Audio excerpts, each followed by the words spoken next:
श्री शिवाय नमस्तुभ्याम, हर हर महादेव, जय महाकाल। कैसे हैं आप सभी लोग। देखिए, अभी के टाइम पर जो सबसे बड़ा कन्फ्यूजन चल रहा है कि तुलसी विवाह और देव उठनी एकादशी 1 नवंबर को है या 2 नवंबर को है। काफी सारी कन्फ्यूजन तो ये है। और अगर किसी दिन का कन्फ्यूजन दूर भी हो गया है तो तुलसी विवाह आपको कराना किस तरीके से है, देव उठनी एकादशी का व्रत और पारण कब करना है, कौन सा शुभ समय होगा जिस समय पर आपको तुलसी विवाह का संपूर्ण पूजन विधि करना है, कौन सा शुभ मुहूर्त होगा, साथ ही साथ कौन कौन सी पूजन सामग्री चाहिए होगी, उन संपूर्ण चीजों के बारे में आज के इस वीडियो में हम लोग बात करेंगे।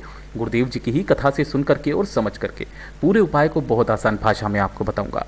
परंतु उससे पहले आप सबसे बस एक छोटी सी प्रार्थना, जो लोग पहली बार आए हैं ना, चैनल को सब्सक्राइब जरूर कीजिएगा और वीडियो को लाइक करके महादेव का कोई सा भी प्यारा नाम कमेंट बॉक्स में लिखना बिल्कुल भी मत भूलिएगा। गुरुदेव ने इस वाले वीडियो के अनुसार कहा था कि जो देवउठनी एकादशी होती है, आप सभी लोग जानते हैं कि चतुर्मास खत्म हो जाते हैं, यहाँ पर मंगल कार्यों की शुरुआत हो जाती है। ज़्यादा समय इसमें बर्बाद ना करके हम सीधे मुद्दे पर चलते हैं कि जो इस बार का तुलसी विवाह का जो पूजन होने वाला है वो किस दिन का होने वाला है। क्या देवउठनी एकादशी 1 नवंबर की है, और 1 नवंबर की है तो 2 नवंबर को क्या है, सभी के बारे में ध्यान से सुनिएगा।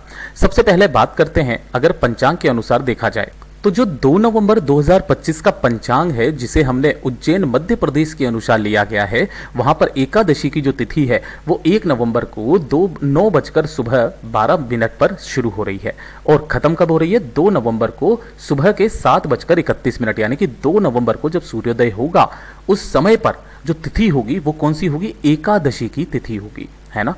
लेकिन यहां पर कंफ्यूजन यह आता है कि जो एकादशी की तिथि है वो पूरे दिन भर कब रहने वाली है, 1 नवंबर को।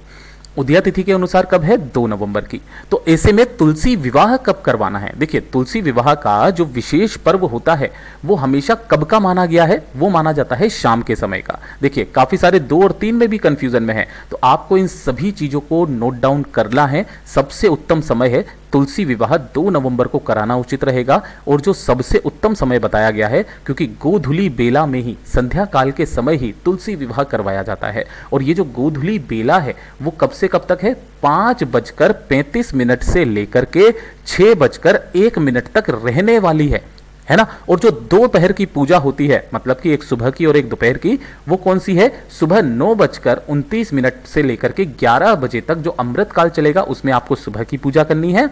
और दोपहर की पूजा 1:55 से लेकर के 2:39 जो कि विजय मुहूर्त होता है, उसमें आपको दोपहर की पूजा करनी है। और फिर उसके पश्चात शाम के समय, जो मैंने आपको समय बताया है, 5:35 से 6:01 तक, इसी में आपको तुलसी विवाह की जो क्रियाविधि है वो पूरी करनी है। लेकिन करनी किस दिन है, तो विशेष रूप से ध्यान से सुनिएगा। हमेशा जब भी तुलसी विवाह करवाया जाता है तो वो एकादशी की कौन सी तिथि, एकादशी की जो प्लस की द्वादशी के साथ में जो मिश्रित होती है। तो देखिए, जो 1 नवंबर को है वो दशमी एकादशी की मिश्रित है, दशमी और एकादशी की मिश्रित है। लेकिन जो 2 नवंबर की है वो एकादशी द्वादशी की मिश्रित तिथि आती है, जो सहसंयोग में आती है। तो जो तुलसी विवाह होगा वो 2 नवंबर को आपको करवाना सबसे ज्यादा उचित रहेगा। यही हमारा हिंदू पंचांग के अनुसार कहना होता है और यही विष्णु पुराण के अनुसार होता है। हालांकि आप सभी लोगों को ये संपूर्ण जानकारी अच्छी लग गई होगी। अब बात करते हैं कि कौन कौन सी हमारी पूजन सामग्री इसके लिए चाहिए हो। तो देखिए, जो भी पूजन सामग्री लेनी है, जैसे विवाह से संबंधित होती है ना, उसी तरीके से आपको लेना है। क्या क्या चीजें, सबसे पहले तो आपको क्या चाहिए होगा, एक तुलसी का पौधा एक छोटे से गमले में लगा लीजिएगा। और उसके बाद में आपको चाहिए होंगे शालिग्राम जी, जो कि भगवान श्री हरिनारायण विष्णु जी के ही एक स्वरूप है, कुछ इस तरीके से आपको मिल जाएंगे। इसके बाद में पूजन के लिए आपको शालिग्राम जी के साथ में गणेश जी को विराजमान करना होता है, तो गणेश जी की मूर्ति आपको जरूर रखनी है। साथ ही साथ आपको चाहिए होगी वरमाला, है ना। वरमाला कितनी चाहिए, तो जैसे आप विवाह के लिए करते हो 2 वरमाला चाहिए दोनों के लिए। उसके बाद में आपको चाहिए होंगे थोड़े से फूल वगैरह, जो फूलों की बारिश वगैरह की जाती है उसके लिए फूल आपको ले लेने हैं। एक कलश में लगाने के लिए, जैसे आप कलश स्थापना करते हो उसी तरीके से आपको क्या करना होगा, कलश स्थापना के लिए आम के पत्ते मिल जाएं तो बहुत अच्छी बात है, या फिर आप अशोका के पत्ते ले सकते हो। कितने लेने हैं, या तो 7 ले लीजिएगा या 11 ले लीजिएगा।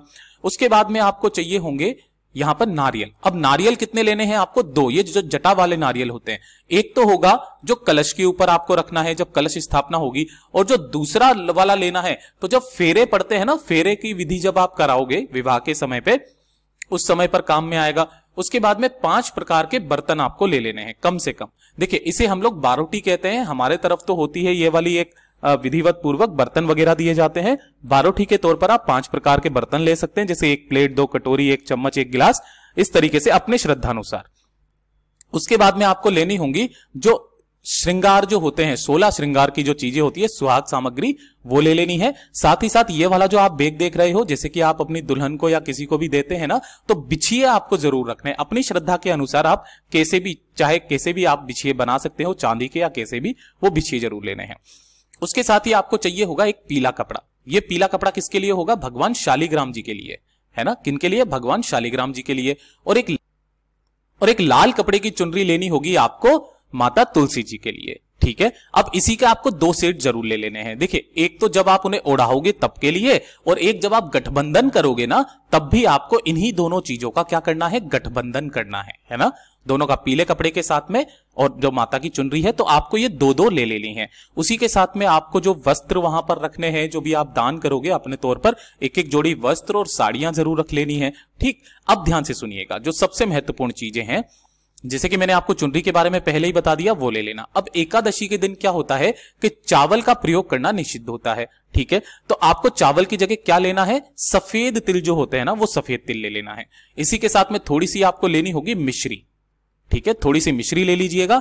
शालिग्राम जी का फोटो ना हो या फिर वो ना हो, तो आप इस तरीके से भगवान श्री हरि नारायण विष्णु जी का जो सत्यनारायण जी का स्वरूप है, उसे भी आप ले सकते हैं। इन्हीं के साथ में भी आप संपन्न करवा सकते हैं। साथ ही साथ आपको लेने होंगे पंचमेवा, 5 प्रकार के मेवा ले लेने हैं, है ना। इसी के साथ में आपको लेने होंगे 5 प्रकार के ऋतुफल, है ना, फलों को आपको लेना है। अब आपको एक थाली के तौर पर जब आप पूजन वगैरह कराएंगे, तो उसके लिए क्या क्या चीजें चाहिए होगी, ध्यान से सुनिएगा। जितनी भी विधि होती है वो सारी चीजें, सबसे पहले आपको हल्दी लेनी है, थोड़ी सी हल्दी के साथ में जो भी आपको लेना होगा, जैसे थोड़ा सा आपको कपूर ले लेना है, कुमकुम लेना है, कलावा लेना है, लच्छा लेना है, गंगा जल लेना है, धूप बत्ती लेना है, और 5 प्रकार के दीपक। जब आप भूमि पूजन करोगे, तो भूमि पूजन के दौरान आपको गोल बत्ती के 5 प्रकार के दीपक घी के तैयार करने हैं। इसी के साथ में आपको थोड़ी सी मेहंदी ले लेनी है, ठीक है ना। जो मेहंदी की रस्म होती है वो भी आपको कर लेना है।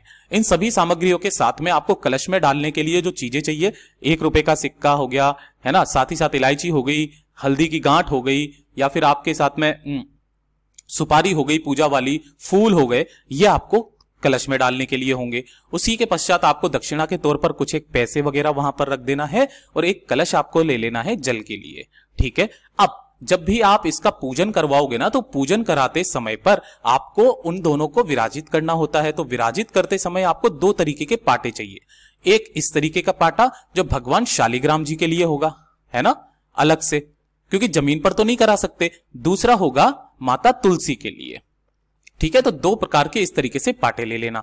इसी के साथ में इन पर बिछाने के लिए अलग से आपको कपड़ा ले लेना है। अब इन कपड़ों को आप चाहे पीला ले सकते हो, लाल ले सकते हो, अपनी इच्छानुसार आप इसे ले सकते हो। अब बात आती है कि जब भी आप विवाह करवाओगे, तो विवाह के लिए मंडप सबसे ज्यादा महत्वपूर्ण होता है। तो मंडप किस तरीके से बनाया जाए, तो उसका एक सिंपल सा मैं एक कारण बता सकता हूं। मंडप बनाने के लिए आप 4 जो गन्ने होते हैं ना, इस तरीके के बड़े बड़े गन्ने लेकर के आ जाना।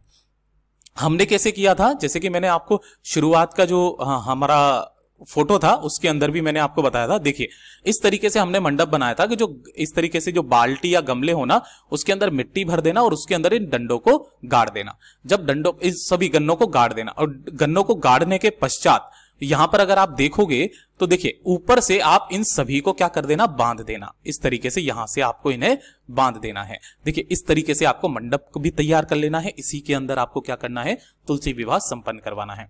विधि क्या होगी, कौन सा आपको उपाय करना है, वो सारी सब कुछ जानकारी इस चैनल पर मैं आपको देने वाला हूं। तो चैनल को सब्सक्राइब जरूर कर लीजिएगा। वीडियो पसंद आए तो लाइक जरूर करना, चैनल को सब्सक्राइब जरूर कीजिएगा। मैं आपसे मिलता हूं अगले वीडियो में, तब तक के लिए ओम नमः शिवाय, हर हर महादेव, जय महाकाल, जय शिव शंकर, श्री शिवाय नमस्तुभ्यम।